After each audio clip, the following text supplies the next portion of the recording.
Yo, what's going on, everybody? We are back with another live episode, and today I got the homie Crossover joining me, and I'm ready to get into this card, bro. Ready to talk about UFC 309. Ready to touch up on Tyson versus Paul. How your weekend was, first of all, bro, and just a great weekend of sports, man. How are you doing, Crossover? And how was the weekend, my man? Man, everything's good, man. Looking forward to chopping it up, talking about the card. There were definitely some surprises. I actually want to bring up the glove conversation because I know, like, as soon as the card started and we got these quick finishes, I was like, oh, it's definitely the glove. So we definitely got to get in that a little bit. But yeah, the weekend was overall good, man. It's another week, and we got another card this weekend at a crazy time. Crazy time. Maybe not for them UK boys. Them boys across the pond are very happy this weekend. But for Absolutely. people like us, man, in these states, bro, it's 6 a.m. I think is when the main card starts. Jay, Yeah, that's gonna be horrible, bro. for sure, definitely. But I know I'm there's good gonna with be it. some people out there that stream the whole thing. Are you gonna stream the whole thing? I'll be real honest with you, bro. I might catch the main card or try to see what I can catch in it, and then go through on about my day because I got work Saturday morning, and then maybe replay it when I get back home, man. Because Got you that. besides that, I don't know what else is going on this weekend so far. Yeah, I haven't even looked, man. I just know that we got that crazy start. We got the different start time this weekend. That's pretty much all I've really looked at so Yeah, far. yeah. Shout out Chris in the chat as well. We appreciate you, big dog, hopping in early. My man's an early viewer. We appreciate you, big dog. But bro, let's go ahead and just get right into this card, man. And like you said with those gloves, we'll bring that up after this fight because, brother, new gloves, old gloves, I don't think it really affected this first fight of the night, man. Uh, Nah, it definitely didn't. Definitely didn't. they could have had no gloves, brother, and this probably would have went the same way it would have went as it did Saturday. Veronica Hardy versus Eduarda. I don't even. What was that Mora, last name? Mora, Mora. Mora. Eduarda Yep. Mora versus Veronica Hardy was the first fight of the night, and bro, it went about the way I thought it was gonna go. What were your thoughts on this, bro? And who'd you have going into it? Crossover. So going in, I went with Veronica Hardy, and I thought it was crazy that Mora was moving up a weight class, and she still had a size and strength advantage. Like that was crazy to me. But I kind of, what really surprised me about this fight was Mora looked better on the feet than I really expected her to. Because I mean, every time I've seen her so far, she's just always trying to get the fight on the ground, trying to get the fight on the ground, and she was winning a lot of the exchanges with Veronica Hardy, and that part really surprised me. And that's a good point too, bro, because she went 3 for 4 with takedowns. She didn't get a lot of takedowns, dude, but when she did, bro, Hardy looked like a white belt. She could not get up Hmm. off the ground, man, and she really just dominated her. And if you saw going into the third round, the cornering with her husband Dan Hardy, dude, he was kind of over it, man. He was just kind of giving her the like, hey, let's fucking go, light a fire in your ass. You need to go attack her. You need to get in her face. You need to be physical. Because man, she was kind of getting up physical over there, bro. That's a good point on your part. Shout out to Definitely, Darren in like, the chat as well. but yeah, that was definitely my thing coming in. I just thought Hardy would do a better job of keeping it on the feet. And then on top of it, coming in, more her cardio looked really bad in her fights before, but man, like she was ready. She was prepared and she implemented a game plan and she fought her tail off. Yeah, man. I mean, I didn't expect nothing going into this, bro, but I expected a little bit more activity from both these ladies. But dude, Mora just really went out there, bro, and just handled her. There was nothing you could do with the way she was feeling that night. Quick shout out to the boys in the chat. Shout out Darren in the chat. Shout out my boy Lane. And always, my man Sean, always holding it down in the chat. We big appreciate you, brother. Um, man, if you don't really got too much else, man, going into this, I have no more really thoughts that I want to put into this. Like my man Lane said, more decision plus 220, bro. I would have took that if it was minus 220. All right, that was Hmm. an easy bet to place. Crossover. Do you have any more thoughts about this fight, brother? Before we move on to the next one, Nah, we can definitely move right along. it might seem a little disrespectful, folks, and I'm sorry to have to be this way, but there's just so much more shit we can talk about, bro. There's so much bangers that we missed. Um, and speaking of an absolute banger where the gloves actually did come into effect, this fight right here, bro, between Basil and Oban Elliott was a fucking scrap.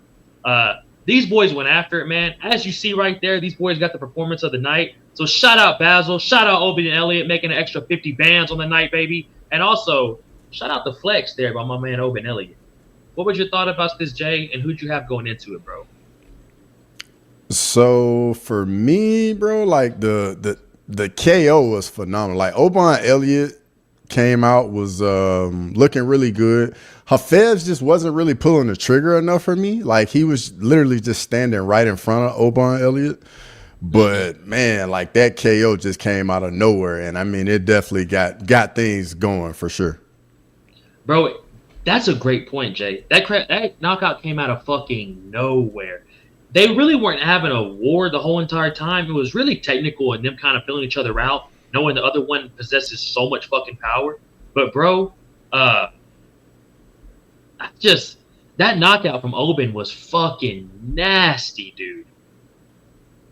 Yeah, definitely. And then on top of it, like the ground and pound shots were just brutal. It literally looked like he was dribbling his head off the mat, bro. Yeah. It was wild. It was crazy.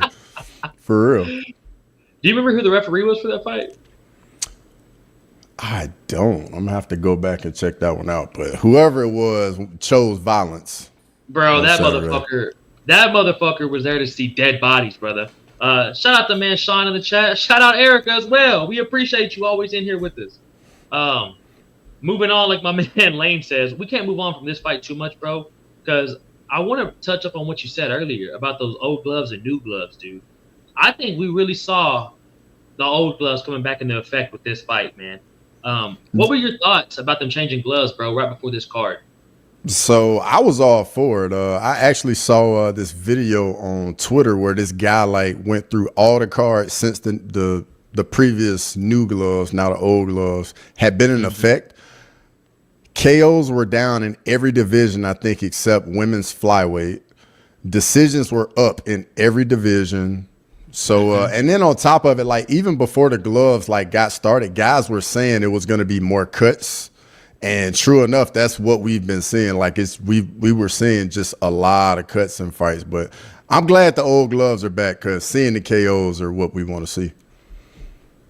Yeah, bro, and that's a good point on the cuts, man. Besides the heavyweight fight with those nasty fucking elbows, so it didn't even really matter for the gloves. We didn't see really nobody sliced up or cut the fuck up from just getting a beating with the gloves, and that's kind of the problem in boxing, man. That's why there's so much more deaths and just so much more horrific injuries than just the way guys act and how they speak after boxing, because they get hit so much more, man, with those bigger gloves. So it's really not that safe for you because you're just taking nonstop damage, dude. With the gloves that we saw from the UFC, bro, with that knockout with Basil, maybe the new gloves, he just gets clipped with that and get maybe cut open on the face or the nose and then just gets a beating for the rest of that round. Yeah, Sean in the chat said it was Keith Peterson. Now that we know it was him, bro, he really chose violence because in the co-main event, he chose some more violence as well. Bro, fuck it. Hey, my man said it's a street fight, boys. I don't give a fuck about hitting back to the head. We're real deal shit up here. This Bro, is that was UFC 1. wild. That was wild. That was like 20 unanswered strikes to the back of the head, dog. Smoking his shit, bro. We'll get to it, though. We'll get to it. Yeah, we'll get to that. But, bro, if you don't have any more thoughts on that, we got another absolute banger of a fight that happened as well. And I am so happy this man got knocked the fuck out. Not usually my style, folks. You know I'm a positive guy over here, but I've been waiting to see Mickey Gall out the UFC for a long time now, bro. Thank God for my man Ramiz Brahimaj, because that was exactly what the fuck we needed. 2 back-to-back absolute nasty KOs. This one being in the first round, bro, and absolutely sparking Mickey Gall. Crossover, give me your thoughts, bro. Bro, like, I was actually surprised at like how good Ramiz was looking on the feet, just because going into the fight, his activity and his output is so low. And then I don't even think he really had hardly any KOs. So I was that part really shocked me. And then on top of it, he looked really good. And then when he caught Mickey Gall, man, it was brutal. It was brutal. Uh, what are your thoughts, man, on Mickey Gall still being in the UFC? And do you think tomorrow we see that Mickey Gall got cut? What's that, like 3 losses in a row, 4 losses I in a think row, it's something like four. that? Yeah, I think Yeah, it's four, bro. if it's 4 losses in a row, unfortunately, that's not good, man. And like I'm not the type to want to see people lose their livelihood, but Yeah. unfortunately, I mean, it's the entertainment business. That's how the UFC rolls. Yeah, that's what I was saying, man. I'm usually not the guy that's like, hell yeah, we saw this man get knocked out. Fuck him. I'll never say fraud check or whatever the fuck that new shit is everyone's saying. But bro, Mickey Gall's got to go, man. From the walkout song being dog shit to his fighting style being just old. We get it, like my man Chris said here. You fought CM Punk 15 years ago. We get it. Cool. Nothing else happened since then, bro. So I'm excited for that knockout for my boy. I did not know he was from the Bronx, and when you heard that fucking accent, son, you could fucking tell. Hmm. So that must have been an amazing moment. And real quick crossover, did you hear about him saying he used to always walk across MSG, always tell his family, his friends, one day I'm gonna go in there, one day I'm gonna be able to experience what it's like in there. But bro, I bet he never experienced that he'd be making his UFC walkout in the Garden, bro, and getting a nasty knockout like that, man. That's wild, man. And honestly, man, that makes you feel good to hear stuff like that, and then It people does. actually like bringing that dream to fruition and making something like that happen, man. Like stuff like that in sports is what it's all about. And it inspires everyone, bro, to want to do great things too, man. MJ World, I appreciate you always being here, brother. I'm doing a lot better since Friday. We licked our wounds, man. It is what it is. We're back on the track. Live and learn and repeat, baby.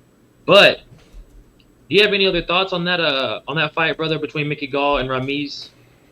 Who did you have going into that fight? I had Ramirez in I it going I in. had for bro, I had Ramiz by Oh, exactly what okay, he did, just because I wanted okay. Gall out, man. Like I did not want to see Gall get that dub and then be 8-6 in the UFC, and then now he ended the streak. Now he's gonna get a fight or two more, and it's just time for him to go, man. Some of these guys got to get going, like we saw with Damon Jackson.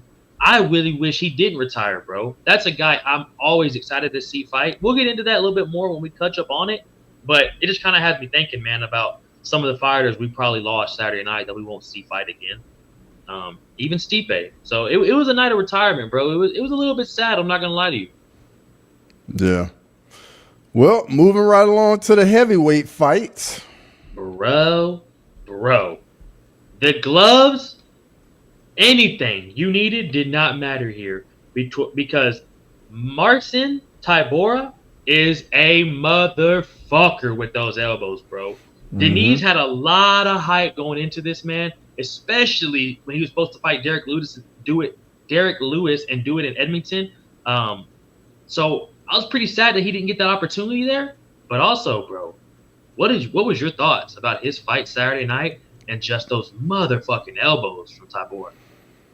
So for me, like I felt like this fight, it was either going to be one extreme or the other. Either Tabor was going to take him down and absolutely maul him and control him, or Dinez was going to starch him in like round one and just get him out of there. So I went with the Dinez side going in, but once Tabura got the takedown, and then I was like, yeah, I already know what this is. This is done. This is a wrap. And sure enough, man, Tabura just went to work, got in a full mount, and when you get a guy that's like 260 pounds on you, like there is no like trying to get out, trying to move, like you just can't. Like it's done. And Top Brewer, man, shout out to him, man. The vet doing his thing and knowing where he needs to get the fight to get the win. Yeah, bro. Because, dude, if you stand in Bane with a guy like Denise, that dude has fucking Brazilian hammers, bro. If that dude just touches you, you're fucked. Which is what made Mm-hmm. the Derek Lewis fight so crazy. Because both of those dudes have nukes in their fucking hands, and the left and right. And Tabora, man, he's been in there with so many fucking killers, dude. And so many guys like that who just can kill you with one shot. So he's so experienced, man, and he knows how to handle these young, explosive heavyweights, bro, with that much power. So respect to Tabora, man, and fuck, those elbows were disgusting. Do you think they should have stopped the fight? Uh, I think it really comes down to what he said to the little translator and everything. Because I mean, we don't know what he said because he could have said something that made it very clear he wasn't there anymore. But I mean, the cuts didn't look too bad. Yeah, he had blood all over his face, but he looked like he still wanted to keep going. So I mean, I would have. I was cool with whatever decision they made. Like obviously, I want to see as much 100%. violence as possible. But at the end of the day, like guys being able to get back in there and do it again is a good thing. Bro, that I'm exactly right there with you, crossover. Exactly right there with you, bro. Um, if they would have let it keep going, it's like fuck. Let's see what happens here. We've seen dudes like this make a comeback. Shout out RoboCop versus Shitty Bang Bang. So we've seen it happen before, bro. But I think that was a smart call. New York is pretty sensitive when it comes to cuts. They really don't play that shit when it comes to a fighter not being able to see or stop in a fight. So respect to the commission and respect to both gentlemen, man. It was a hell of a fight, bro. Yeah, definitely. But what else was a hell of a fight too, crossover? This fight right here, bro. If you were like me, folks, and you had David Onama on your parlay, because my man is let me show y'all here. My man was a 1450 favorite against a plus 850 underdog against Roberto Romero. But dude, let me tell y'all something. You cannot measure hard. This dude, Roberto Romero, is a fucking savage. I cannot wait to see who his next fight is. Dana, give this man one more chance. That was a fucking hell of a fight, brother. And crossover. Give me your thoughts on this man and who you had going into that. So I had Onama going in. I know Roberto was taking this fight on really, really short notice. But I mean, Roberto Romero, he fought his tail off. Like, bruh, he came to fight. He showed up. He knew it was a big opportunity for him, and he fought like it. And I think he definitely earned himself another fight in the UFC for sure. But I mean, the fight was great. David Onama's fights are always exciting, whether he wins or loses. So I mean, I knew it was going to be fun one way or the other. Bro, you literally took the words right out of my mouth. If you watch the Nate Landwehr fight between him and David, Mm-hmm. bro, you Mm-hmm. already know what this man brings to the Yep. fucking table, bro. Yep. Roberto Romero, I wasn't too familiar with, but I guarantee you this dude, I'll never miss another one of his fights. Shout out everyone in the Facts. chat too. Shout out the boy Anakin in the chat, baby. Shout out Chris Gray right here. I'm completely with you, bro. I'm a little upset we didn't get to see the Black Beast and the Brazilian Beast. Shout out the boy MMA Anomaly. What's going down, Olin? Shout out in the chat, my man. We appreciate every one of y'all. If y'all got any questions you want to throw to the boys, just ask us. But Shout out, Olin. shout out Olin, man. Like I said, shout out Anakin. Shout out my man Lane in the motherfucking chat. Shout out my man Olin, always in this bitch. And as always, brother, one of the realest, my man Chris Gray. We big appreciate y'all, baby. I don't know where the Obama came from, but we appreciate you. Bro, I don't want to give this fight any disrespect right here. I don't want to skim past our boys Onama and Roberto Romero, but crossover is Jim Miller that motherfucking man, bro. No matter what happens, Man. he shows up and gets the dub, man. Go ahead.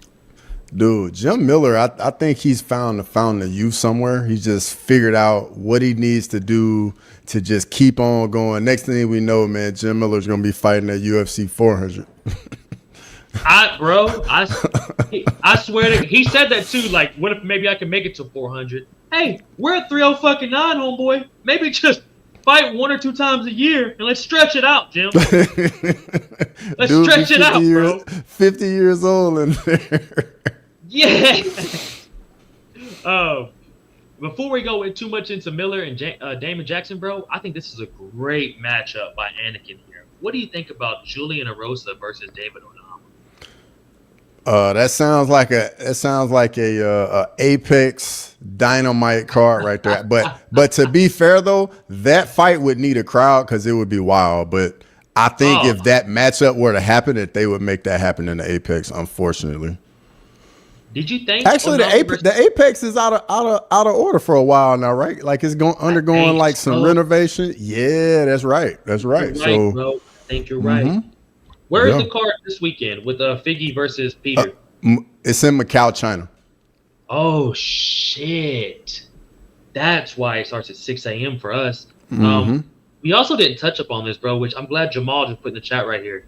What do you think about Onama versus Romero being the fight of the night rather than Elliott versus Basil? I think it should have been honestly. I think it should have at least got something. I don't hear Dana or Yeah. nobody really talking about this fight. Shout out Jamal for highlighting it because I completely rode past it once I saw my boy Damon Jackson versus Jim Miller. But dude, nobody really is talking about it like that, and it was kind of was literally fighter two of the night. Like I wholeheartedly agree with him on that. Like that the fight was great. For me, the Oban Elliott and Hafez fight wasn't as good in my opinion. Like, yeah, you get the knockout at the end, but I felt like Oban Elliott was pretty much like ahead consistently in that fight. Whereas with this one, Romero was landing like the whole fight. Onama would get off for a little bit, and it just felt like both guys were in the fight, and it was so close. I'm right there with you, bro. Shout out Jamal for bringing that back up, bro. But like my man Anakin said over here, Damon Jackson retired, man, against the boy Jim fucking Miller.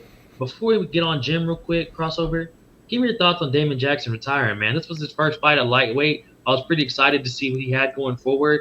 And I'm kind of sad Damon Jackson retired, man.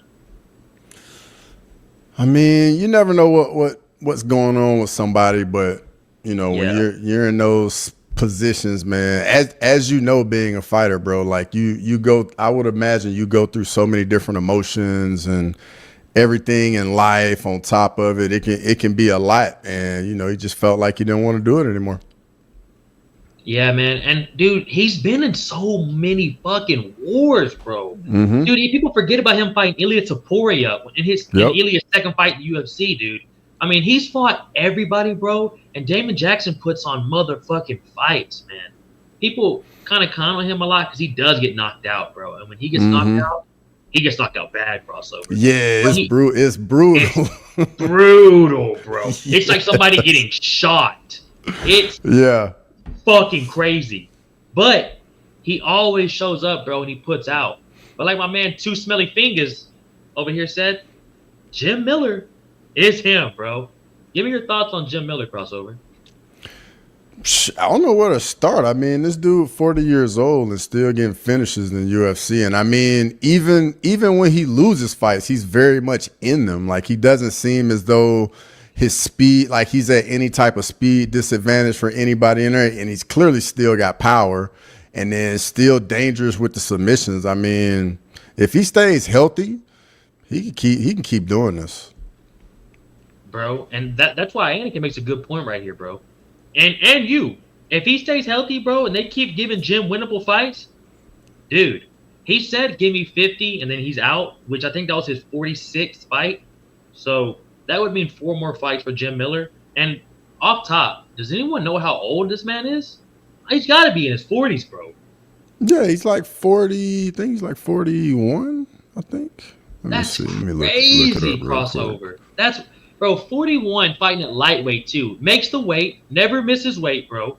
Never has any issues getting to the scale, doesn't pull out of fights. 41. 41. So Hmm let's say if he does 4 more fights, he'll probably be 43, 44. We just saw Stipe fight at 42. We've seen Jan Blachowicz is over 40. He's still doing the fucking thing. hmm Over Teixeira at 42 won the title. hmm Yeah. Yeah, that'd be real fucking interesting, bro. Especially at 155 too. Like that's Especially that's what makes it even wilder, bro. Exactly, bro. Exactly. Um, I just don't know who they put him against next. Because I mean, to give him winnable fights, you can't put him in the top 15 because then you end up like Bobby Green. You give him a fight Yeah. like Bobby or King, my bad. Give him a fight like King Green, and when we saw the results at UFC 300, man. But keep giving him guys like Damon Jackson or guys that aren't in the top 15, bro, and just put them on the card, man. It's just cool to see Anakin, guys like that. Anakin, Anakin just said, give him James Yontop, the guy that fought Rufy on this card, because You he fights at mother. 155. Why would you want to do that to him, Anakin? That is that's not the easy winnable fights, baby. Rufy, we'll get to that fight because that was a little crazy, brother. I'm not gonna lie to you, hmm but let's give my man a little bit more winnable fights here. And speaking of winnable fights, this fight didn't happen, but bro, I cried when they announced it. We're just gonna touch upon it for a couple seconds, crossover, and we're gonna move on so I don't get too emotional. Chris Weidman, Eric Anders being called off right before the card starts, man. Give me your thoughts, brother.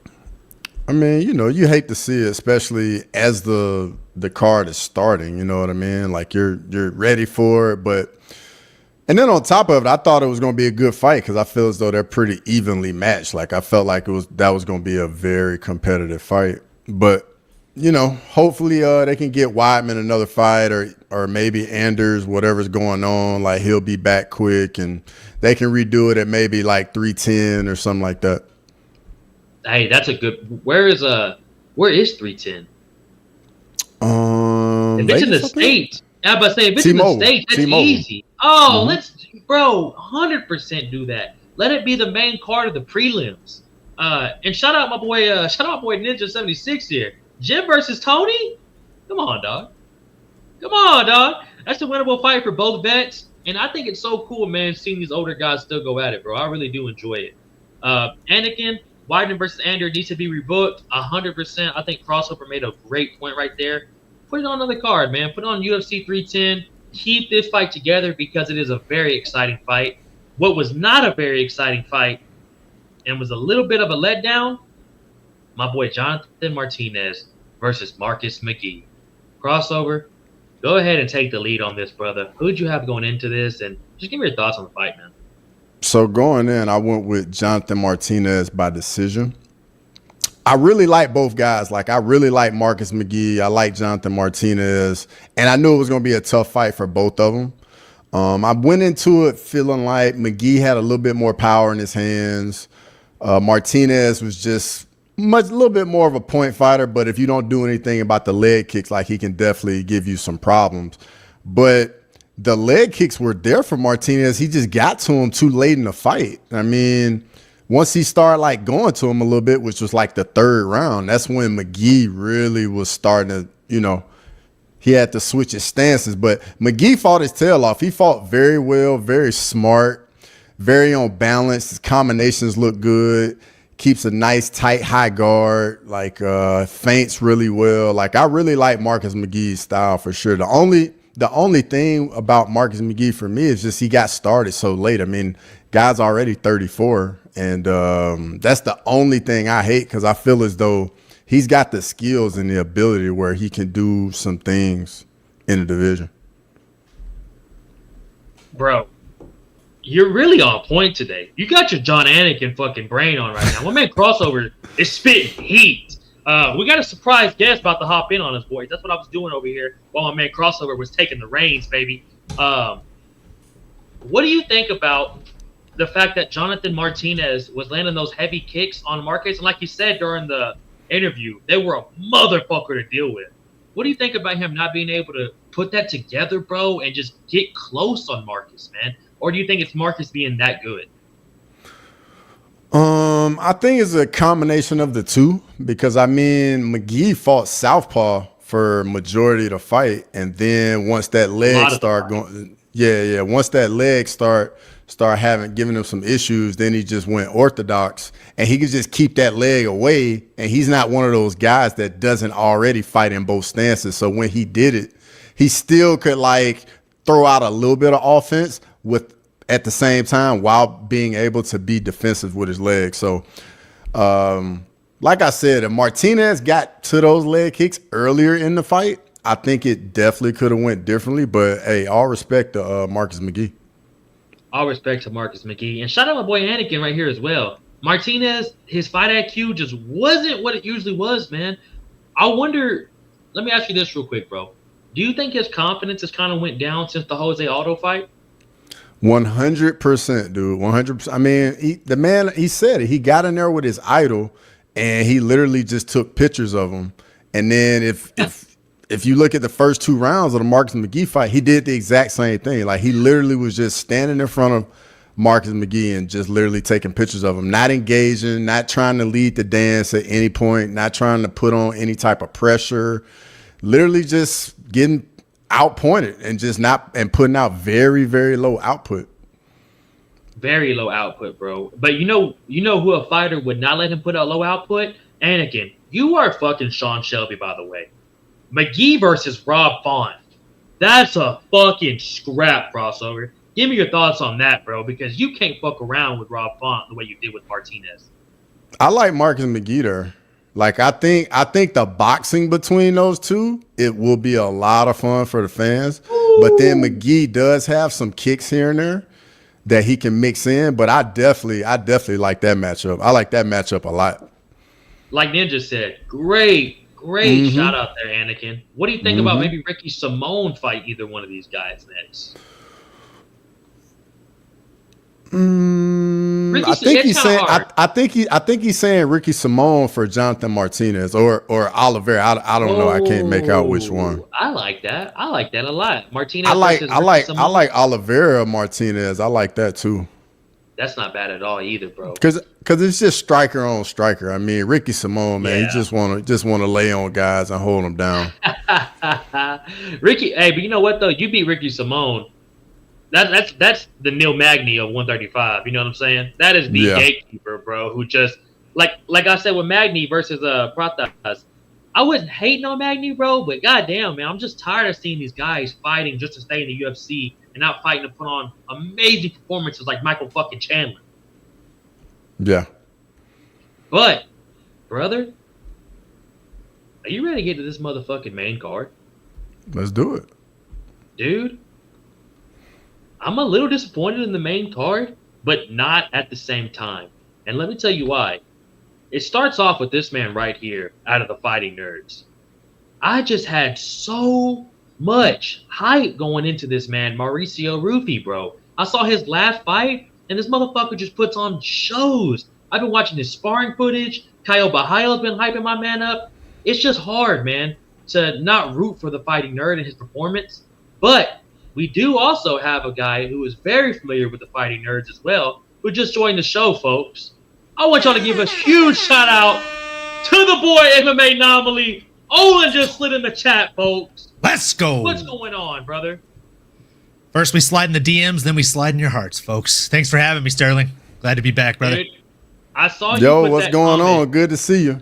How we doing, crossover? My guy fucking just spitting facts all day. I'm trying, man, trying.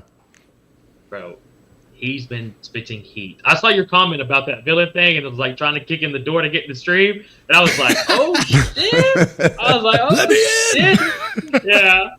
Oh. Had a client call in a little bit early for work, and I was like, oh, the boys are live. I wonder if they got room for one more. Always, big dog. And you kind of joined at crazy timing here, so let me start it off with you, and then crossover. I want to hear what you think right after, brother.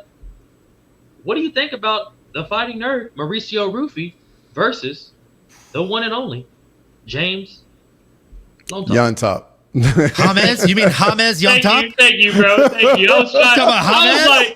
I was like, man, I should have probably just stopped talking after I said. I mean, it's messed up enough that his first name's spelled like James and pronounced James. Like, dude's just fucking with us at this point, brother.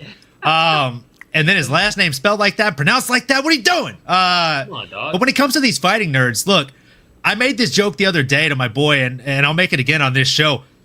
Look, you know, I don't know if you pronounce his name Hoofy or Roofy, but I think Roofy's more appropriate because whether you're talking about the fighter or the drug, he's probably going to put you on your back and make you go to sleep, make you regret a couple decisions that were made. This guy's disgusting. The way that he strikes, that look away left that he threw was just, brother. Whoa, that was cool. I'm telling you, brother, it was nice. It was nice to see. I do think that if he would probably pump the brakes a little bit, you know what I'm saying? That goodish, see? on the showmanship and the crazy stuff, he probably would have got a finish in there. But it's also tough when you're fighting up so fucking far in weight, right? Like, it's extremely tough. But I'm very impressed. Extremely impressed with this guy. I'm impressed with every single person out of the Fighting Nerds, and I personally just can't wait to see what the fuck's next for him. Do I think that he's the best out of the Fighting Nerds camp, like some people are saying? No. I do think that there are shades of Conor McGregor at 145 that I see in him, but I just don't think that he is the best that they have to offer. I think that's the guy that we saw just about a week or so ago in Carlos Pretes. And then after that, it's that Soldier of God. He's probably second best out of Fighting Nerds. Caio Barayo. Crossover. Tell us how you feel about him, man. Man, I'm a believer in Mauricio Ruffy. Like, I believe, and then on top of it, man, being in that camp, like, everybody's gonna get so much better, so much faster, just because you're competing and working with high level guys day in, day out. And I mean, I just don't see how all of them just don't get so much better so fast. It's literally, ironing sharpen iron. Like, that's exactly what it is. But I love his style. I think it's very easy on the eyes. It's definitely a style any fight fan will enjoy to watch. My biggest thing is we got to see him like face a little adversity and how he can deal with that. Cause that's ultimately, like, we got to find that out about young up and coming fighters. And that's kind of like the dividing line, guys that can deal with that adversity and get through it. And then the guys that just, they fold. Yeah, bro. And honestly, dude, a guy who doesn't get enough respect for that, which, hot take here, Sean O'Malley. Sean O'Malley went from fighting these kind of B-level guys, Pedro Munoz guys, Chris Matinho, guys you don't know, or maybe guys, if you're not a hardcore, you don't understand who they are. And then they go, hey, here's Peter Yan and Dubai. Have fun with that shit. And, bro, like you said, Crossover, this is a make or break. Kind of like with Bo Nichols. They give you Paul Craig, and you're supposed to come out and mop the fucking floor with this guy, man. And then now you got the crowd chanting overrated as you're doing your interview. So that's a great point, bro. I do want to see Rufy get challenged a little bit more. Anomaly, what you got over there? I just got to bust in real quick. Shout out to Gaz Ninja 76 with the sub to you and me, baby. Let's go. We appreciate you. Hey, this is how we synergize. We appreciate you folks. Yeah. Let's fucking go. We big appreciate you, brother. We big appreciate everybody in the chat. Also, my man Anakin, who just sits over here like fucking Sean Shelby and just drops banger fucking matchups. But boys, let's talk about this for a second. And I'm going to show y'all something, and I want to see what y'all think about this. Because a lot of people are saying Rufy didn't win this fight. And I'll give you some numbers. I'll give you some numbers and show you why a lot of people are saying that. Yeah, brother. That's exactly it. Look at the numbers right here, boys. So, total strikes, 74 to 112. Rufy's the red. So, Rufy has 74 to 12. 0 for 6 on takedowns. So, maybe that's what they were kind of leaning towards. But, I mean, if you look at the numbers, boys, he kind of lost everything but the knockdown. And he was a minus 1,000 favorite, like my boy David, who also didn't make it as well. But what you got over there, Crossover? So I got something for you here with those stats. When you just look at the total stats, they're very misleading. So I actually got them up by the round. So in round one, Rufy had 21 significant strikes and Young Top had 19. Then in the second round, Rufy had 24 and then Young Top had 26, but Rufy dropped them in the second round. So that's 2 rounds right there already. The only round at all that his opponent actually got him as far as stats speak, because I know that you're talking about the stats right now, and on paper it does tell a different story overall, right? But look, brother, like, if we're talking sales, if I'm winning 3/4 out of the year, it doesn't matter if I shit the bed in the other one, as long as my wins exceed my losses. And let me tell you, they did in fucking spades in this fight. The kid won 2 out of 3 rounds. Not only did he win them, but he won them fashionably. Like, you'd be hard pressed to sit in a room with like casual fans watching that and be like, "Oh yeah, the big guy that's fluffy, he definitely won this first 2 rounds." No one was saying that. When you get dropped by a dude that's looking at the dudes commentating the fight, yeah, you lost the round, bro. So And even then, like in that last round, like yeah, he dropped the round to an extent. You could tell he was a bit tired, but he was still landing the more impactful shots, in my opinion, even in the round that he quote unquote lost. So I mean, I don't agree with those people, bro. Bro, I'm y'all boys are spitting nothing but bars. I'm just looking out for the people who are chatting shit. But who's not chatting shit is crossover with those shades, baby. Not the boy Ninja for recognizing. Hey, ever since this man has gotten shades, this man has turned into a whole different person. Lazy Bed, we appreciate you popping in and showing some love, brother. Stay and chop it up with the boys. We're just not getting into the main card. But crossover, you are dropping heat with those shades, and Olin, you were dropping heat over well with these takes, brother. Bro, we're both bringing a little different element to the pod. I love it. Little bit, no, I'm little about bit. to love it. That's what we're all here for. I mean, the shades are nice though. I'm never gonna top those. Dude, he joined. As soon as he joined, and I saw him before we started recording, I was like, "Yo, what the fuck, dude? Those are clean." Appreciate it, brother. Appreciate it. Rumor has it, every 100 subs he gets a different pair of shades. So you guys just make sure you smash the fuck out of that button. Facts. Throw it out there. He sends the old ones to S-Dog, folks. So let's go. Smash the likes up, boys. Like the man Ninja. If you're not already sub to the boys. Sub to the boys. We got MMA Anomaly in the chat. We got Crossover MMA. We got S-Dog's MMA Talk. We big appreciate y'all. But boys, the energy and the vibe is about to get brought down for about 15 seconds, and we got to move on. Because this fight should not have been on the fucking main card. This fight shouldn't have even been on this card. Thank you, Olin. That is the exact soundbar we needed for this. I am very disappointed. Can I address the elephant in the room real quick before you even go any further here, bro? I tried to tell you guys. Oh, what about this there he elephant is in the room? Let's go. The birthday boy! The birthday boys in the building. Are we doing birthday shots right now? We are doing birthday shots. I'll be right back. Let's go. Bro, I gotta address the elephant in the room though. Fight week show 2 things. A, I hope you got a bottle of something to pour up, brother. It's your birthday. You gotta be drinking. I got something right here. Let's go. Yeah. Hey, fun fact. Dude, I went to London like 3-4 weeks ago for the first time in my life. Randomly ended up getting Arsenal tickets while I was there. So I'll send you pictures. I was at the game. Our concierge at the hotel heard me talking about football, and he's like, "You my new best friend, man. Fuck, brother, let's go."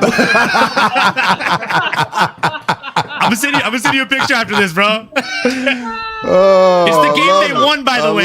It's the game they won like 3-4 weeks ago. So I mean, I'm not saying I'm a good luck charm, but you know, if the shoe fits, brother. We're gonna need you around a lot more, bro. We're gonna need you around a lot more. Let's fucking go, kid. Hold on. Happy 76th birthday, bro. Thank you for hopping in the chat. I big appreciate you, my brother. Whatever you say. Cheers. If you drink, do a shot with us. If you don't, stay hydrated, people. We fucking appreciate each and every one of you.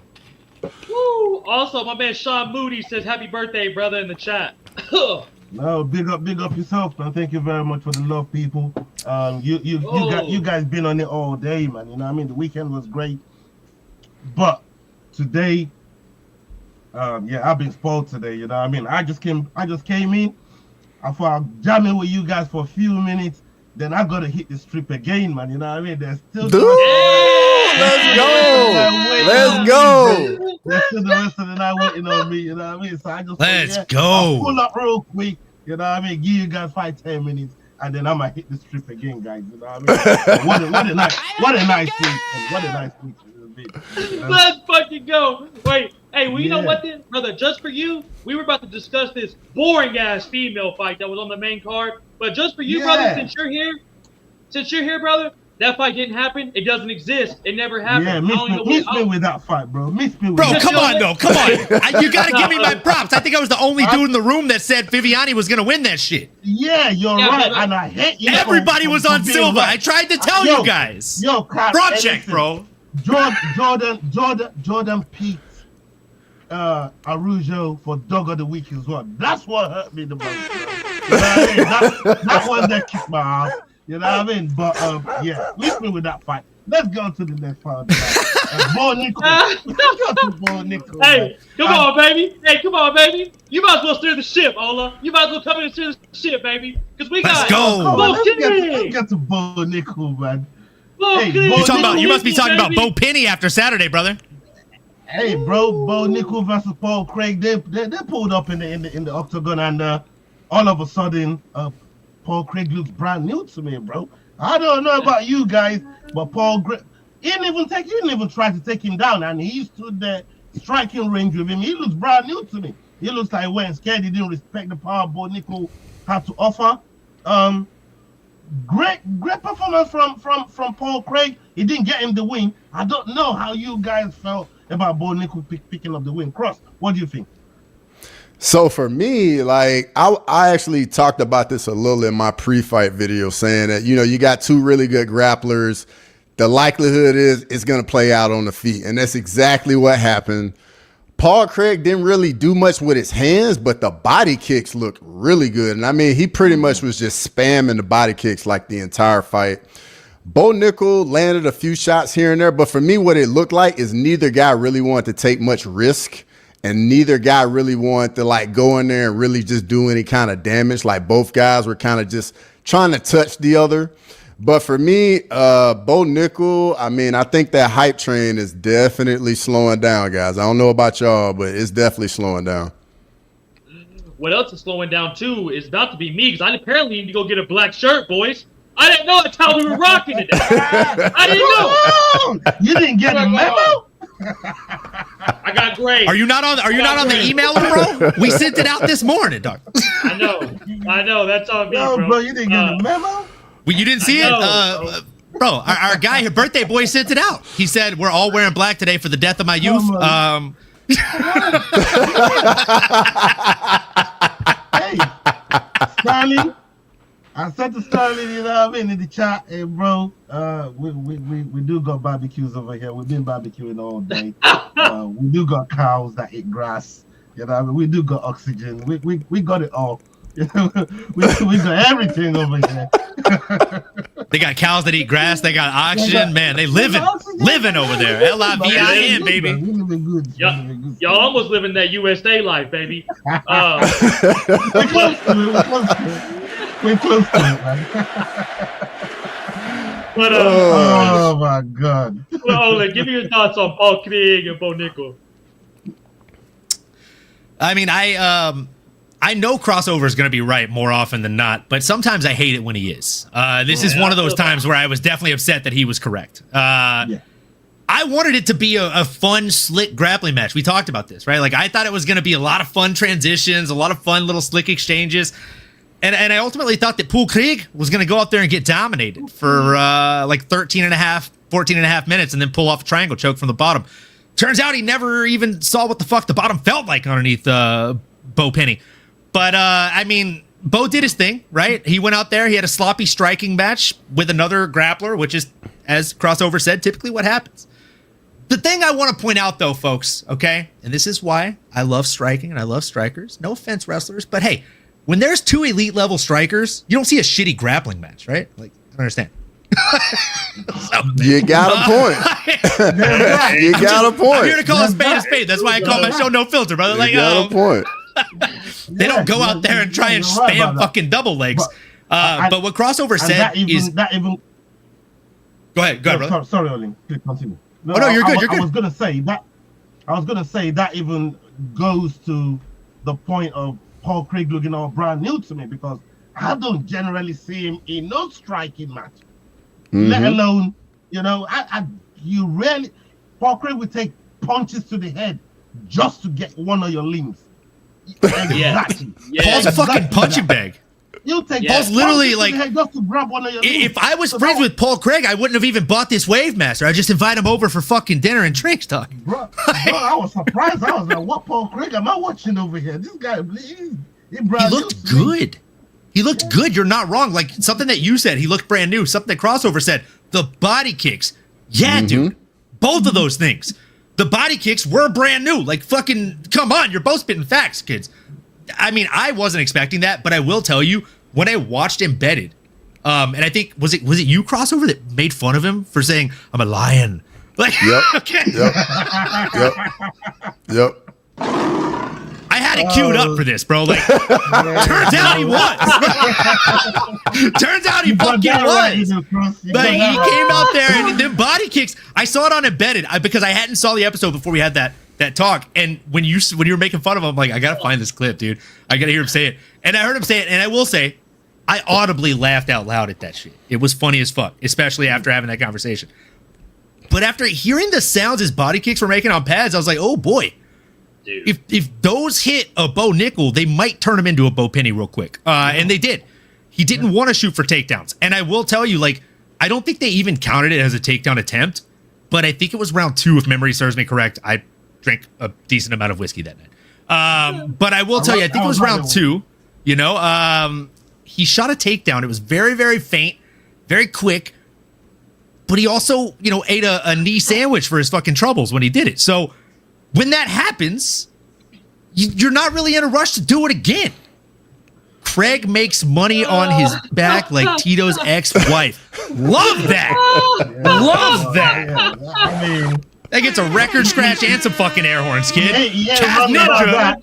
Yeah, wrong about that. He's not wrong. I mean, he is it, bro. Why would you say something so controversial yet so true? And boys, y'all gotta admit, Paul Craig, I don't know if y'all saw it in the second round going to the third when they were in his corner. He looked at his corner and said, guys, I'm having so much fucking fun right now. I'm having a fucking blast out here. I'm having a fucking time. We're having a fucking hell of a fucking time. At one point, I think he said he's not hurt me at all. I was like, what the fucking Can you imagine going into the third round of a fucking fight and being like, I'm having a blast. He's not hurt me at all. I mean, that's something the Scottish people would say, you know. I mean, they're brave. I mean, facts. That's facts. Makes sense. Makes sense. Hold on. I've never met a cool Scottish dude in my life. Yeah.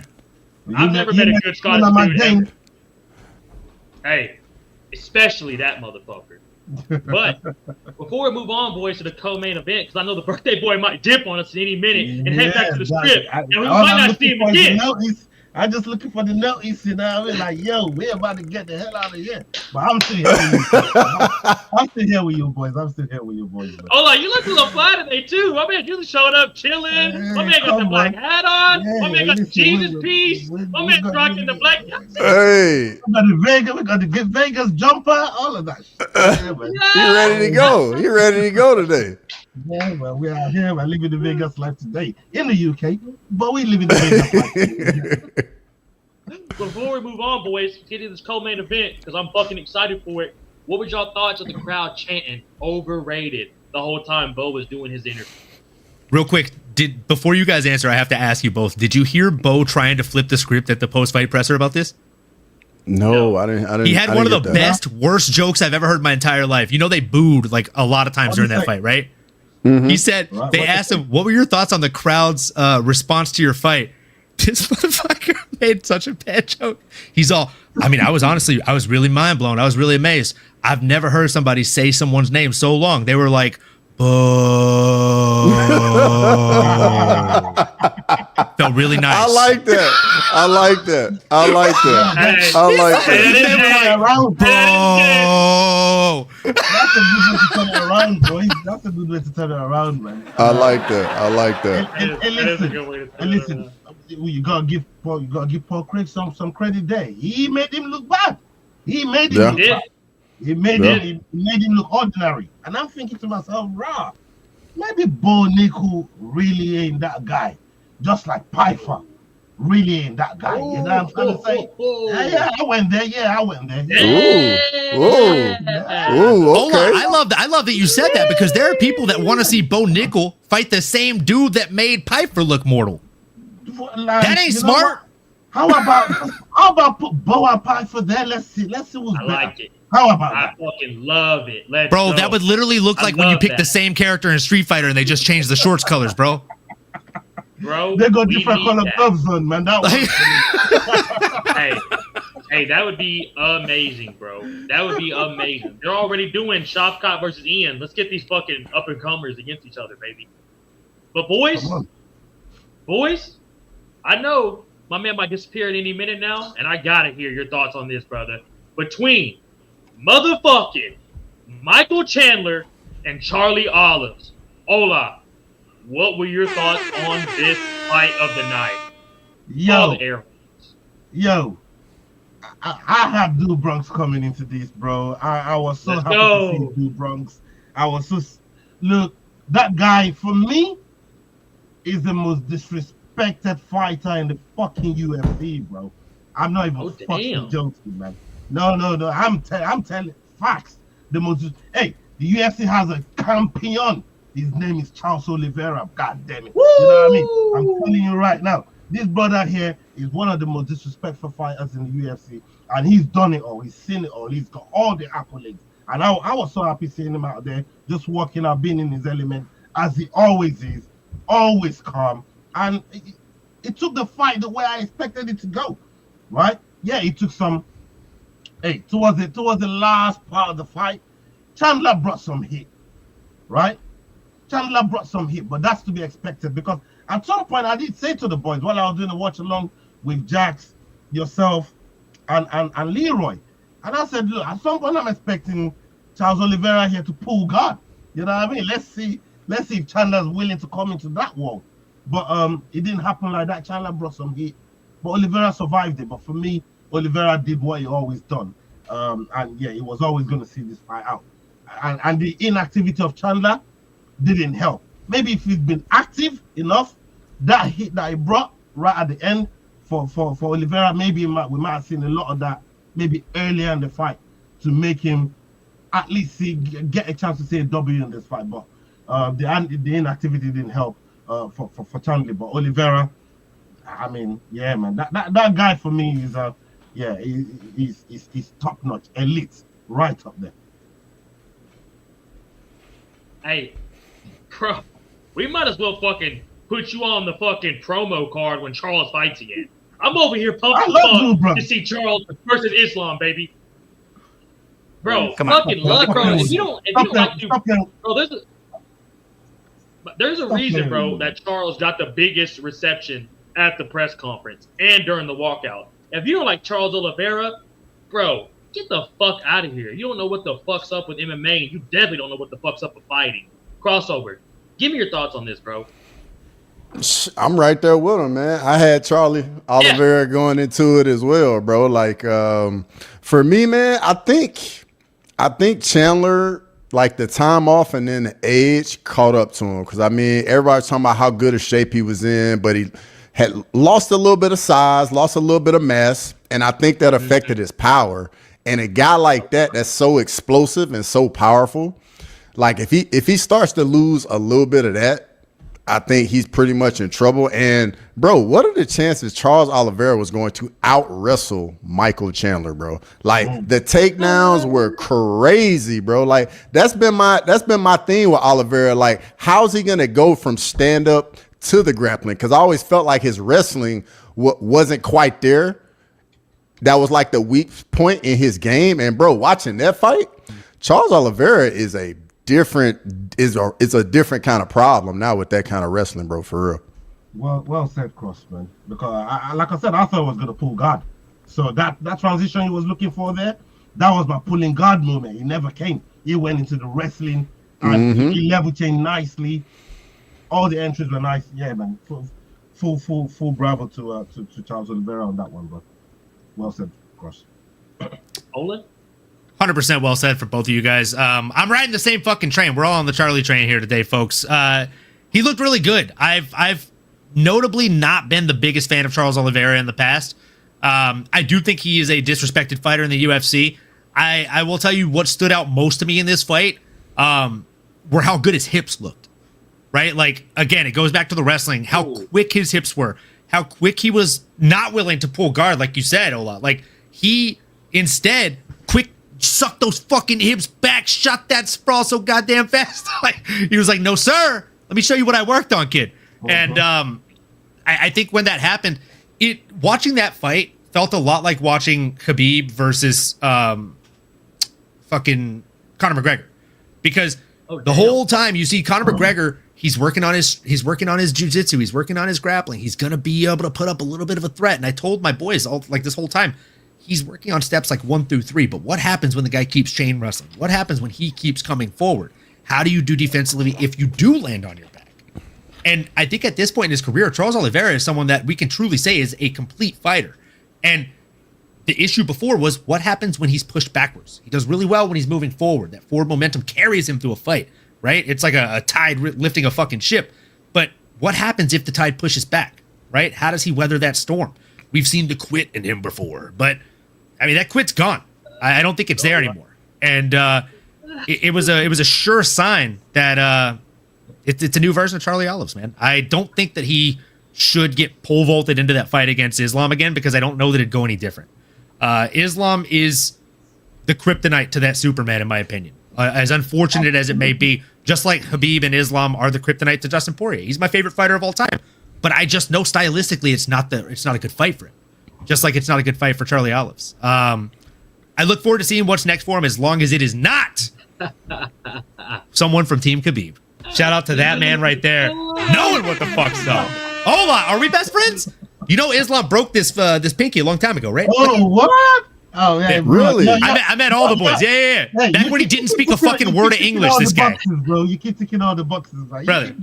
Yeah, AKA was the first like real gym I trained at, and I was there for a handful of years. It was yeah. I watched DC make my favorite Muay Thai coach's face skip across the floor. It was a good time. Yeah. Hey, we got some discussions to be had, my bro. Oh yeah, man. We'll get drunk and share some stories, brother. Come on. Not to interrupt fucking Olin and Ola's show over here, but what? We're about to move on, boys. We're about to move on to the fucking main fucking platter, son. But before we do, we all know what's next for Charles. We all know about the back slam Chandler did. We know about the heart. We know about how great of a fight that was. It being 5 rounds was insane. I was so happy to see that at 5 rounds. Thank God they did that. What is next for Michael Chandler? Let me start with you, Ola. Bare knuckle FC, like I said on the night. Get that guy out of the UFC. I mean, he done wasted 2 years waiting on Conor. Right? Fatality. He wasted so long, so many fights waiting on Conor, bro. You know what I mean? Get that guy out of here. He don't want to fight. Get him over to BKFC. Maybe Conor will grant him a fight with himself over there at BKFC, and we can see over there. But I don't think we're going to see it over here in the UFC, man. That guy wasted too many. He wasted 2. Bro, I was vexed. The whole time Chandler was passing on fights, bro, I was pissed off, man. Now, why are you waiting on Conor for? Get in the octagon and earn yourself some money. You know what I mean? Put some food on the table for your family, man, bro. Just like I do every day when I have to get up and go to work.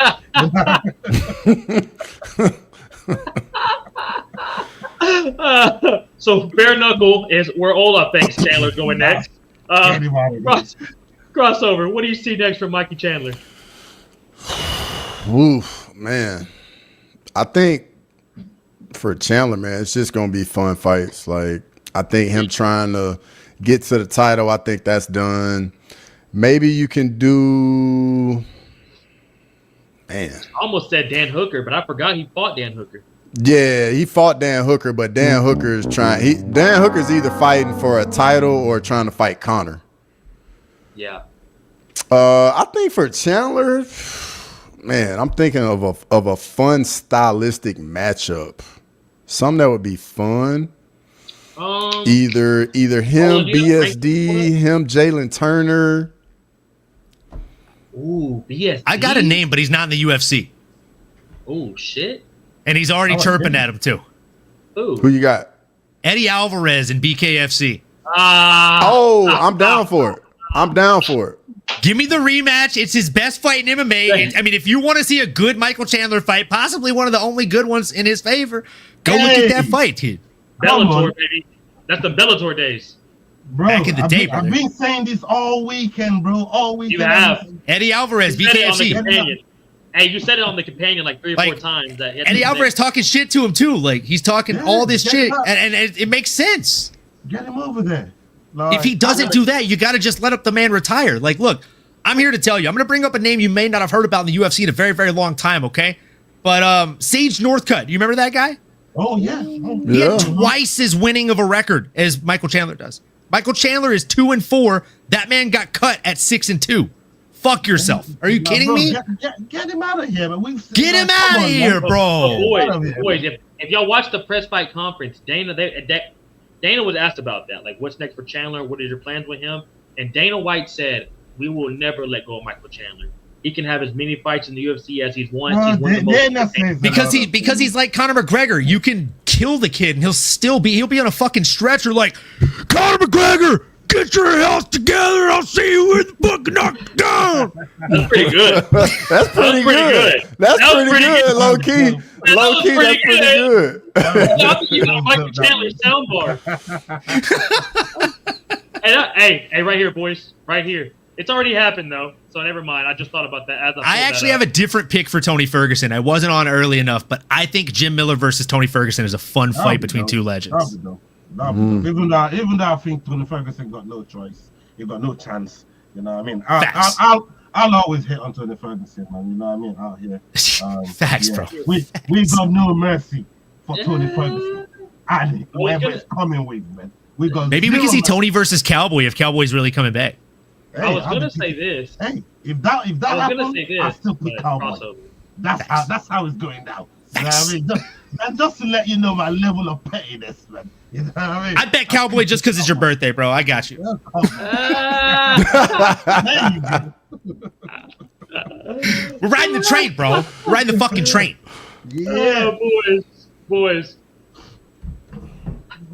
I guess that's about everyone. Is that everyone's thoughts on Chandler versus Oliveira if we move on to the main event? Hey, let's get to the main. Yeah, let's get to the main course, man. I was gonna say, boys. Speaking of riding the train, we're riding the motherfucking main, boys. Sean Bones and Steel Jones versus Stipe retired Miocic. Boys, girls, children, whatever you want to call yourself, this was fucking insane, but it was also what we all thought. Ola, since it is your birthday, brother, give me your thoughts on this, and who'd you have going into it, my man? Hey, bro, Cross knows this. Ever since I found out that brother did his DNA test, and it's all linked to Nigeria, god damn it.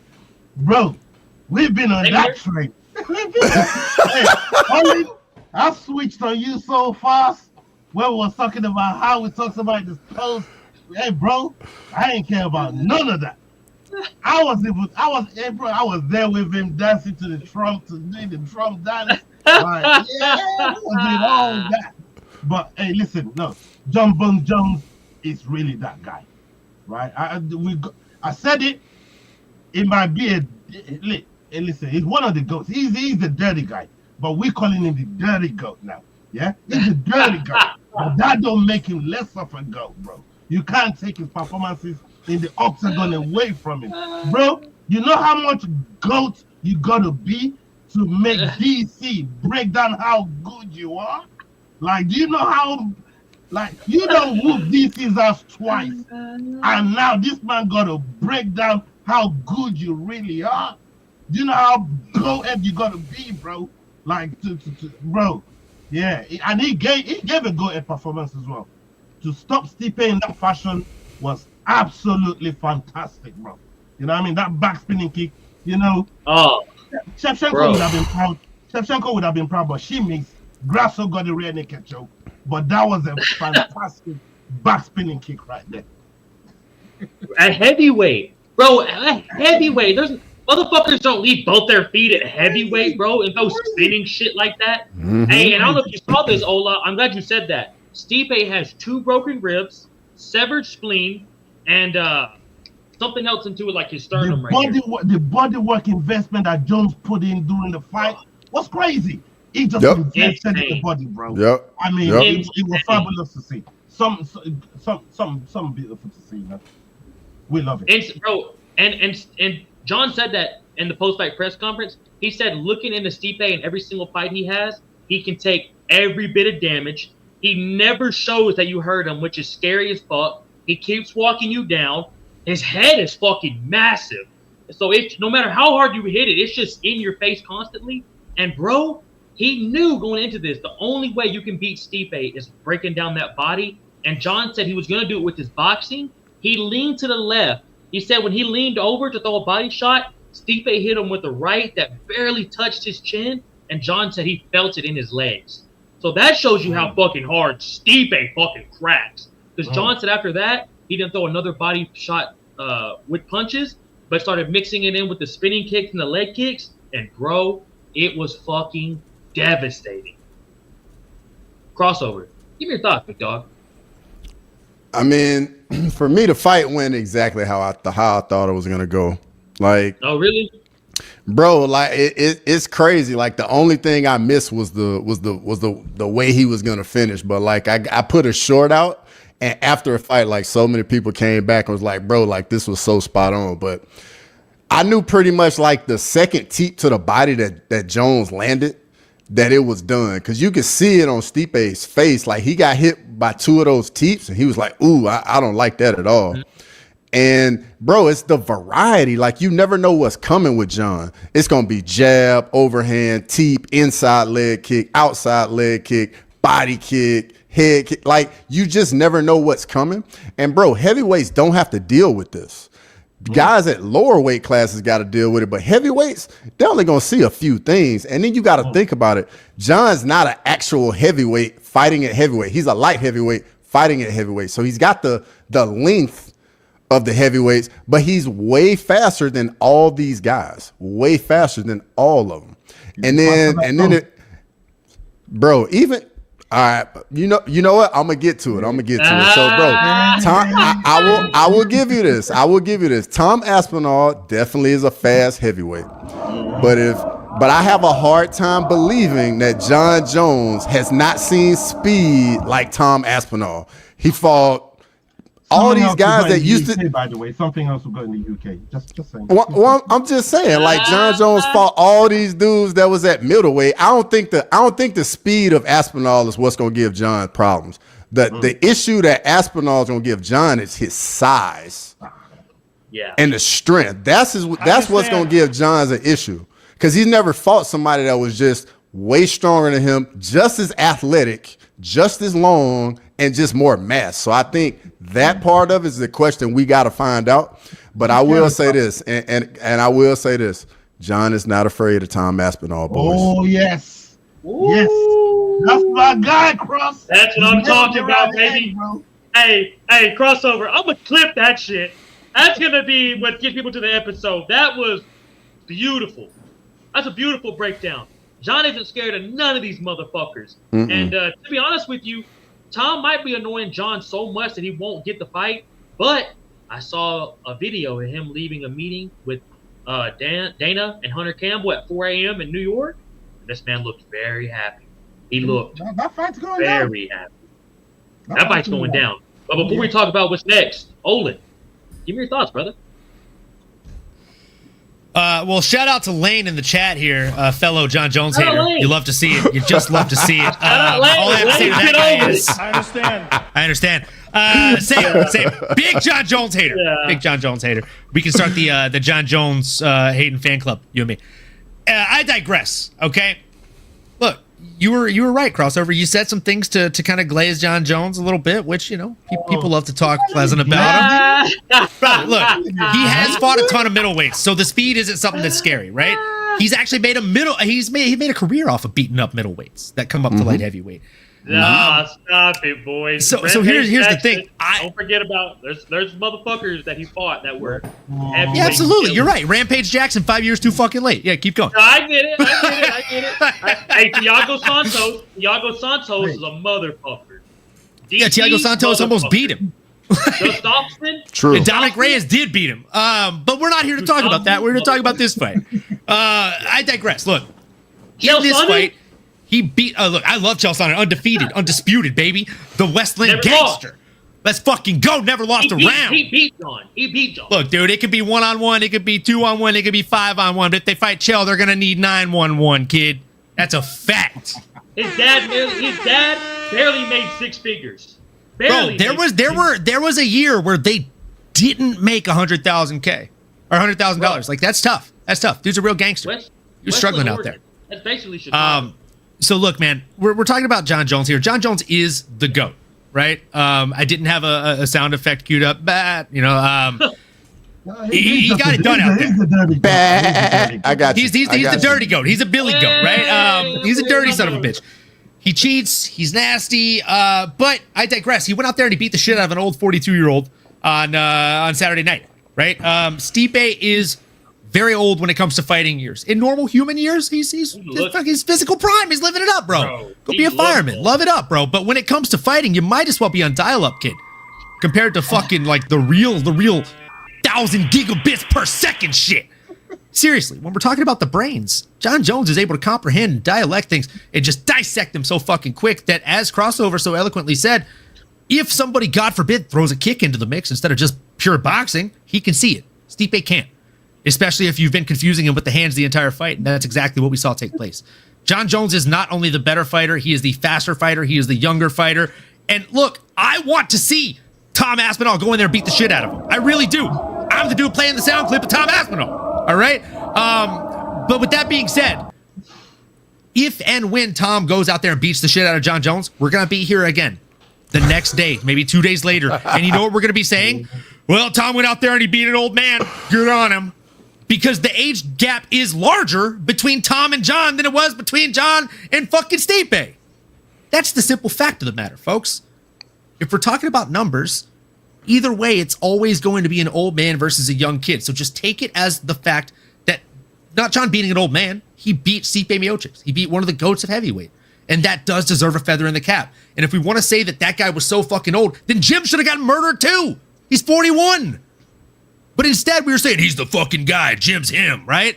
No, dude, he's 41, but he still went out there and got it done. So John didn't beat an old man. John beat one of, if not the current heavyweight GOAT. Do I like him? Fuck no, I hate that guy. But I digress. You know, I'm with my Nigerian brother here at the Fight Week show. John's the GOAT. He got it done. I'm on the train. I'm drinking the Kool-Aid, bro. Olin, you I want to see him fight Tom. You might be the only one in here without Nigerian blood. I mean, I'm going to do a DNA test, bro. It's going to turn out that I'm 100% that bitch, bro. I'm telling you right now. Come on. Just wait till my test comes back. I'm going to be saying... We're taking all comers, bro. If we can't take Jones, if we can't take Jones, we'll have you as well, Olin, bro. Take me, brother. Draft me. We're taking all You heard it here first. You heard it here first, folks. The boys, I am part Nigerian. The way y'all broke that down was beautiful. There's really nothing else to say on y'all summed it up. Every angle and every other way I could ask, y'all have killed it. It has been beautiful. So I guess my last question to ask y'all, and I need y'all to be serious here.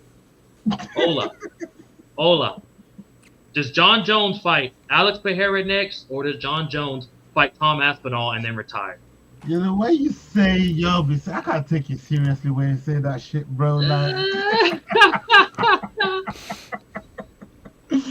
But yeah, look, Jones was just bringing the whole Pereira talking. He just woofing. Jones be woofing, bro.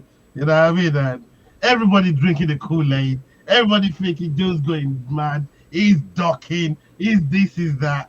Like you said, Aspinall was looking very happy walking away with Hunter. Like that fight, I said it all stream. That fight was going to happen. Yeah. Jones was just woofing. And he needs to get enough eyeballs. He needs to make himself the heel. He needs to do all that. Like, he's the GOAT. He's been in this game, man. He's seen it all. He's done it all. Like, bro, hiding from drug testers, from USADAs, to running away from the scene, to lying to everybody at the press conference and telling them, Tom ain't getting this fight. I don't like people like Tom. Jones just woofing, bro. You know what I mean? He wants that fight. He's gonna get that fight, and he's gonna put. You know what I mean? He's gonna put it on the line. We're gonna see it. And when Jones surprises everybody, when Jones shocks the world, when Jones tells everybody, "I told you so," I'm the only face that should be on Rushmore after I beat this guy. What's you not gonna be saying? What you not gonna be saying, brother? What's it gonna be? What you not gonna be saying? I hand it over to you, Cross. Bro, I mean, we could just end the show there. Just play the outro music, folks. Like, bro, Bro, I'm Sail not off into the following that sunset. up, man. I can't follow that up, I'm just man. glad he called you out instead of me, dog. Hey, hey, bro. I was literally about to be like, all right, folks. Well, I guess that ends our UFC 309. Bro, I tap. I tap, Yeah, dog. I yeah, tap. bro. I tap, That dog. is, I tap. It's a doctor stoppage. That's beautiful. That's fucking beautiful, mate. That was exactly why I am proud to be 2.7% Nigerian and to have you as my Nigerian brother. You're the fucking man. You're the fucking That's man. the best But boys, 2.5% of you, Sterling. I'm just gonna be honest. Come on, baby. Come on, baby. That's why I'm 6'3". But boys, we're not getting out of here like that. We're done on UFC. That's amazing. Ola, you came in here and you just shut shit down with that shit. That's the best way to wrap that up. But to stay on the topic of young dudes beating up old men, we got one more thing to talk about, folks. We're almost out of here. But while we're talking about old men getting their ass whooped and just watching some crazy fights, we got one more topic. I see Ola's got to go, so Ola, you're going to start us off here, brother. The thoughts on Jake Paul and Mike Tyson. Right here, We said it, bro. We said it, man. 2 rounds. That's all Tyson had. And once Tyson got past 2 rounds, Jake's gonna see whether Tyson can offer anything else or not. And Jake figured it out very, very early in the 3rd round. He figured it out. I thought, yeah, Tyson got nothing left here. Now I can just piece him up I just make him. I pretty much play with my food. That's what we saw. Yes. That's what we saw. You know, that's what he did. You know, he just pretty much went out there, played with his food, messed him up all type of ways, and send him unpacking with however millions he's got to pay into Tyson's bank account. That's it. But I'm tired of these boxes, man. Like, bro, I need to see one of them in the octagon, bro. Like, not even in the octagon. Yes. Yeah? Not even in the UFC. Yeah, get them to Cage Warriors. Get them to Battle Arena. Get them to, I don't know, EFC. One of the less brave. Just get them in the cage. I want to see these boxers in the cage. I'm tired of any of our guys going over there now. I want to see these guys coming over here. You know, but for Tyson, it should just be done with it. But that guy likes money as the next guy. You know, he likes money. Tyson still loves money. You know what I mean? And if he thinks he can get it on a easy night to work like this, where Jake decides to play with his food and not knock him the fuck out, then, bro, I think he did all of us a favor, to be fair, which we should all be saying thank you, Jake, for not putting a lot of our idols out like that. Yes, you know what I mean? We should all be saying thank you to Jake, really. We should be thanking him. 100%. It was depressing, bro, seeing Tyson go into the corner in like that 3rd round, and his coaches are like, Tyson, you got to move your head 1-2, and Tyson looked up and was like, okay, and like his head down. The 7th and 8th round when he went to the corner and he was just like like every time he was moving, it looked like something bad was hurting. It was sad, bro. Like you said, bro. Respect to Jake. Everyone's talking about him coasting that last 4 rounds, but bro, thank God he didn't just turn up on him and treat him like Mike Perry. Like, he read the fucking room. He didn't want to knock out a geriatric person. Yes. Yeah, bro. Look, they robbed everybody. There was no need to knock Mike Tyson out. They hit a lick on everybody. They robbed AT&T. They got all of us. Netflix. They hit a lick on Netflix. They did it. Congratulations. Mike made a fuck ton of money. I don't really give a fuck about Jake Paul making money, but Mike made a fuck ton of money, bro. I saw that interview where he called out Jake right after. Or not Jake, Logan. And Logan was like, Mike, I'll fucking kill you. Like, no shit. You're 29 on fucking steroids. I hope. But with all due respect, can we address that as if Logan Paul has ever won a fucking boxing match in his life? You can't even knock down fucking Floyd Mayweather, who's fucking the size of an 8-year-old. He couldn't beat KSI, a fellow YouTuber, bro. Dude has KSI's not even fucking good. He's just physically Dylan fit. Dennis didn't knock out Dylan Dennis. He couldn't knock out Dylan Dennis. Bro, I'd kill you, Mike. For that alone, like, bro, put me in there with fucking Logan. I'd kill that kid. He's fucking 60. Guy. No shit, you dumb fucks. I don't even know why he even took this fight. I know it's for the money, but yeah, bro. These guys in the cage, man. And please put them in the cage. You already Hold on, you how I know feel that about is never gonna happen, bro. Brother, They are if Darren never Till gonna get in fought the either fucking of the Paul brothers in a octagon, cage, I don't even like Darren Till. He's not even a great fighter, but he'd murder those kids. He finished them. One knee to the body and those soft fucking bodies would crumble, bro. Crossover, what you got over there, bro? Man, I'm gonna be honest, man. The Jake Paul Tyson, it was tough to watch, man. Like I turned it off after the fourth round, man. I couldn't watch it anymore, Respect. bro. Like Respect. even about the first, second round, you could tell like Mike couldn't even balance himself, bro. And I was like, bro, like why is this going on? Like going into the fight, I already was like, this should not be happening. And watching it just only made it worse for me, bro. But I will say this, though. I was happy when Mike landed a couple jabs to the face, though, of Jake Paul. I did like that. But at that point, man, when I saw Mike could hardly even stand, I was like, yeah, like, let's just get through this and make sure Mike's okay. Yeah, bro. And it's like you said, bro. You could tell after the second round, Mike was done. That first round, everyone agrees Mike won. But, bro, even that part where Jake Paul sticks his tongue out when Mike caught him with a check left hook, it still barely caught him. And you can say what you want. I know Jake must have been like, oh, fuck, I can't do that again. Which is maybe why those last 3 reasons he coasted as well. I don't want to just give it up that he was, like, trying not to knock Mike Tyson out. Maybe he felt some shit, bro, and was like, dude, if I fuck around, this dude can still put me out. You know what I'm saying, Anomaly? 100%, man. I couldn't agree with you guys more. Look, the bookies were the ones that really made the money on Saturday or on Friday, for that matter. Yeah. Over 80% of all bets that came in for that fight came in on Tyson. You know how much money the bookies fucking cashed that night, bro? Like, oh my God. Happy, bro. Rolling, dude. Just fucking rolling. They took so many people's money, mine included. I'm not too ashamed to admit it.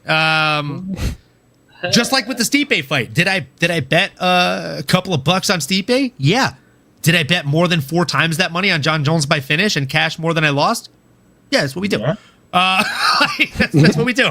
I don't like nice John hedge. Jones, but what I do like is making money. So nice hedge right there. Thanks, bro. Like if Stipe won, I would have stood to make twice as much. Hey, because I took his ass by finish too. I bet you Tyson loves money just as you, Olin, man. I guarantee you Tyson loves money just like you do. I know he does. That's why when they clinched and Jake was like, hey, man, I need you to stop fucking hitting me so goddamn hard. You're going to ruin this. You're going to get paid. Mike was like, listen, let me take some steam off these punches for you, Jay. Sorry about that. Bro, do you like practice this shit in the mirror, bro? Like, I used to be severely overweight, so you got to get good at something if you want people to be friends with you. Mine was with friends, you know? Crossover. I was over here like, out, man. Yeah, I was like, damn, dude, you're Mike Tyson solid. Like, bro, you pull this out like this, bro. Like, what is going on? Hey, Numbly, give me a Nate Diaz. You got a Nate Diaz in there? Look, man, I can't really do Nate Diaz, but look, Stockton, motherfucker, if you put your crew against my crew, Connor, you're a pussy. You're a fucking pussy, Connor. I'm the real money fight. Everybody knows that. It's me. 209. Oh my God! You just made my night, bro. You just made my bro. Oh my God! No, that's serious, man. That's a serious one right there. 209, motherfucker. You know what I'm saying? No, big up yourself on that. Oh, bro. But yeah, boys, that's well, I mean, what a weekend overall, man. Good weekend of combat sports, man. And we didn't even talk about. Did we talk about the legend, the biggest legend of the weekend that fought? Like this guy S Dog's MMA put up a hell of a fucking fight too. Did we talk about that? Yeah. Oh yeah. Yeah. We got to talk about that. Did we talk about that? I was trying to end it. I mean, he got Leroy. Not today, kid. You can dodge a lot of strikes. You ain't gonna dodge that one. Hey, Sterling turned that boy into. Sterling turned Leroy into a night nurse, bro. I'm telling you, he turned Leroy into a night nurse, bro. I'm telling bro, Leroy was there every 2 minutes. You feeling bad, Leroy? You feeling bad? Every 2 how's your nose feeling, Sterling? You feel bad, Sterling? Throughout the whole stream. Bro, I got so vexed. I told you, like, cut it in, man, bro. Cut that shit out, bro. You know what I mean? You can't keep asking the grown man every 2 minutes how his nose is doing, bro. Like, cut that shit out, bro. You know, you turn into a night nurse out here. You get me? Hey, Leroy, I love you, man. Oh, fuck you, goddamn. Hey, look, it just feels nice to have friends that care about me like Leroy, okay? Yeah, All right? that's why Thank you, done, Olin.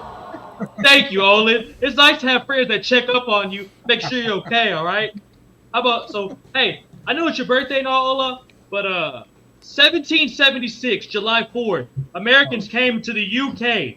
We found that piece of land, and we made that shit ours. We said, hey, all of you, hold my pocket. You're now my bitch. Fuck you and we too, made bro. We made y'all worship a queen. We made y'all worship a female queen. Ah! Dang. Dang. Just like that? He's Just gone, like bro. that. It is all over, folks. He's gone. Oh, it's perfect timing. I was just about to wrap this stream up.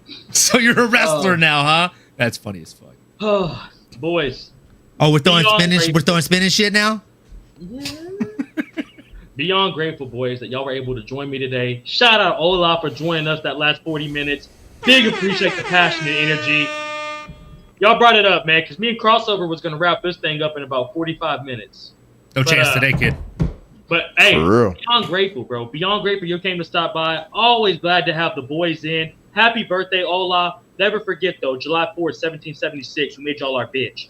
But if there's anything you boys want to say before we get out of here, let me throw it on over to Crossover, brother.